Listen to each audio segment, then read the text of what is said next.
I just want to start this video and let you know that yes, I will be including the prompt and you'll be able to find that in the description below, but please watch the video first so you understand exactly what we're going to be doing here. So quick little story. And don't worry, it'll make sense in a moment. So this weekend, I went out to dinner with my wife and some friends, and we reserved a private room at the restaurant that we went to. And it was way in the back of the restaurant, like so far back that you kind of forgot that there was even a kitchen. And at one point, one of my friends commented about how far away we actually were from the kitchen. And another friend basically said, like, we don't get to see what's happening back there anyway. So you just get your food and kind of hope for the best. And I laughed because, I mean, technically that's true, right? So that's my story. It's not a great story, but it'll make sense in a moment here. So the next day, I'm at my computer working. I'm using AI, and I think about that line again, right?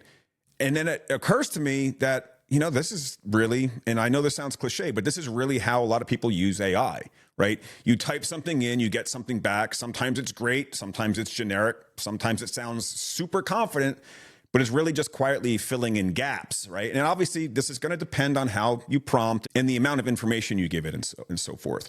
But the other thing is, the frustrating part is that you can't always tell what you're going to get because you don't get to see inside the kitchen. You just really get the plate of food. Now, real quick, disclaimer, I'm not an AI expert. I'm just a dude who spends way too much time messing around with these tools, but I pay attention to patterns. And the pattern that I kept on seeing was basically this. Most people right now are using AI almost like a vending machine. Prompt in, answer out, cross your fingers, hope for the best, right? And when it works, you don't really know why it worked. So sometimes it can be hard to repeat unless you create maybe like a project or you create a custom GPT or something along those lines. But when it doesn't work, you also don't know what broke it. So you might just keep rewording the prompt, iterating, and just hoping for the best, right? That's when I got curious, because it wasn't just what answer did it give me, but why did it choose that angle? Why did it do it in that order? Like, what's the spice? Why that spice? Why that spice now? Why would you put it in now? Now, I'm not saying that we can literally open up the model and see its true inner wiring, but we can do something that feels close in a practical way. We can actually force the AI to slow down and ask better questions first, right? And there's more, don't worry. But then we're going to label its assumptions and reasoning while it builds that response so you can actually audit what you're looking at. And that's really what this video is about. And I ended up landing on this two-part prompt sequence that really is changing the quality that I'm getting back now, right? And it's basically something that I call the interrogation sequence. You don't have to remember the name, just remember the concept, which is 5 questions, then show your work. That's really it. But let me explain the 2 parts, and then I'll give you the exact prompt that you can copy and paste. So, and this will explain how this works as well. So part 1 is the 5 questions. But instead of dumping your situation or whatever it is that you want to do into the AI and saying, analyze this, you make it interrogate you first, but 1 question at a time. And that's key, because each additional question or the next question has to be built directly from what you just said in your previous answer. So it's not running some generic kind of intake form. It's actually forcing itself to have to follow your reality. You answer question 1, and it asks the next most important question based on what you just said. You answer again, and it goes deeper. And you do that a total of 5 times.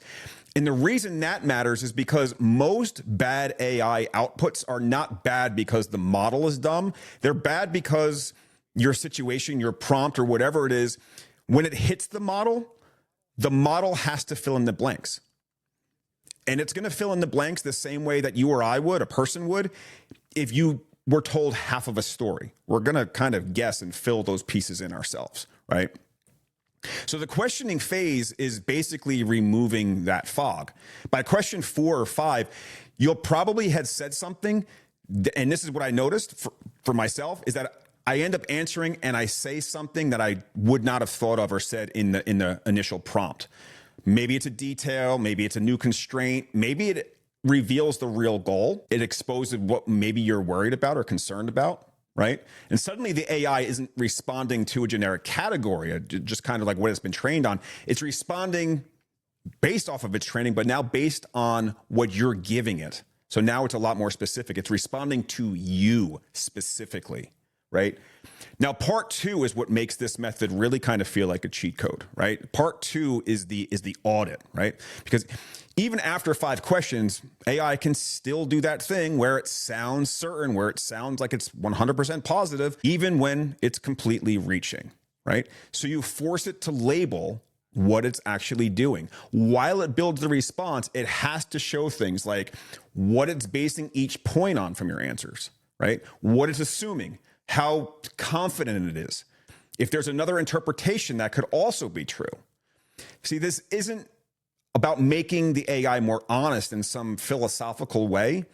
It's about making the output testable, right? Because when the AI is forced to label assumptions, you then can actually respond like a normal thinking human being.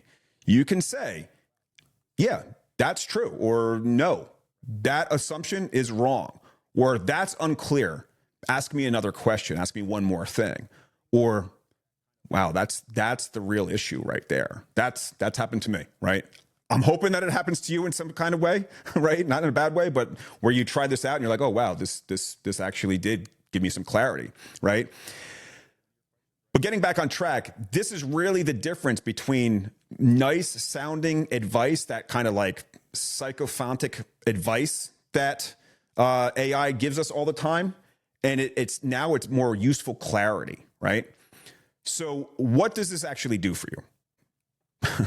Maybe one of your questions, right? So I see really kind of 3 big benefits. So first, you stop getting templated answers because the model isn't guessing what kind of situation you're in or what you're trying to figure out, right? You walked it into your situation step by step. So second, you stop missing hidden assumptions that the AI is doing because the audit makes the model show you where it's inferring instead of quietly presenting it like it's a fact.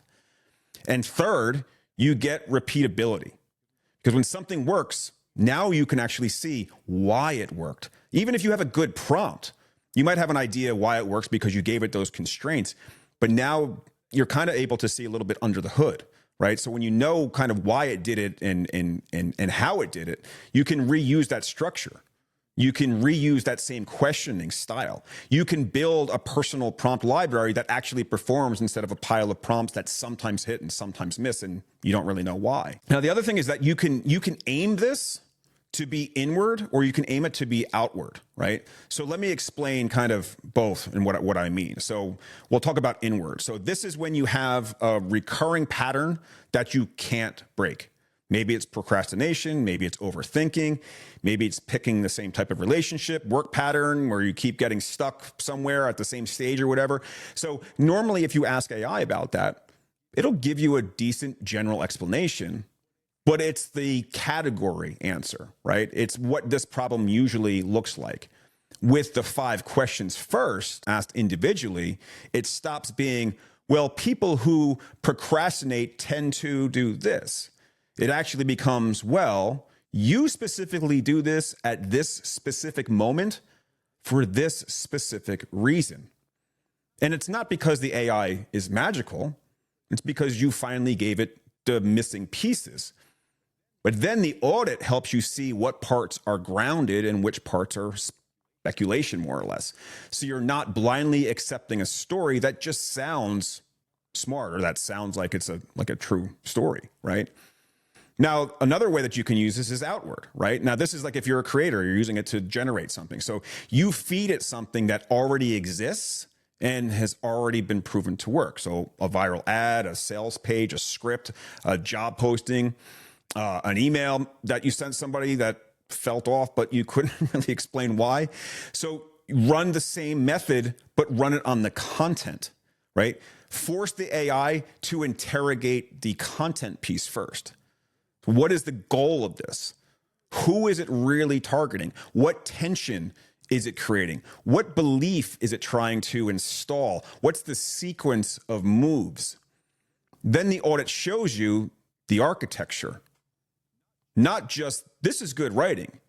It shows you what is doing the actual work. What's the hook doing? What's the pacing doing? Where does it shift emotion?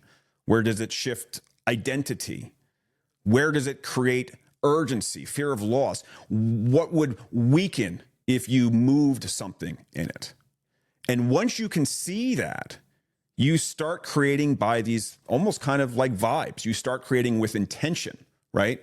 Because now you're giving it more information, and it's giving you that information back and explaining itself to you in kind of different ways than just like, this is how I work. This is how I work, but this is how I kind of think about how I work and do this for you, right? So I guess what you've been waiting for is the actual prompt. So I'm going to read it clean so you can hear the structure, but I'm also going to put it in the description or Notion doc so you'll be able to copy and paste it. So here it is. And I know it might be hard to read on the screen right now, and obviously, play around with this, but start it like this. So I have a recurring problem or pattern, or I'm trying to understand something at a deeper level. I'm going to describe it in a moment, but before you analyze, advise, or audit anything, I want you to run a sequential interrogation first. Ask me one single question, the most important thing you need to understand first. Wait for my answer. Do not ask the next question until after I respond. When I answer, use what I told you to determine the single most important follow-up question. Ask only that one question and wait again. We will do this 5 times total. Each question must be built directly from what I said in my previous answer. Do not follow a predetermined checklist. If my answer takes you somewhere unexpected, follow it. After the 5th answer, reconstruct the situation back to me with an audit running in brackets at each stage. In the audit include, based on what you're using from my answers. The assumption, only if needed. Confidence, is it high, medium, low? Alternative interpretation, if relevant. And if something is unclear, flag it as unclear instead of guessing. Be direct, do not sugarcoat, do not invent certainty. Here is my situation, or here is what I need to know about, or here is the script that I want you to analyze, or whatever it might be, right? That's where you can kind of change some things, right? You can run that same exact process outward too, on something like a speech, an ad, sales letter, an email, right? The outward version is basically the same idea, but the questions are about the content's context and purpose.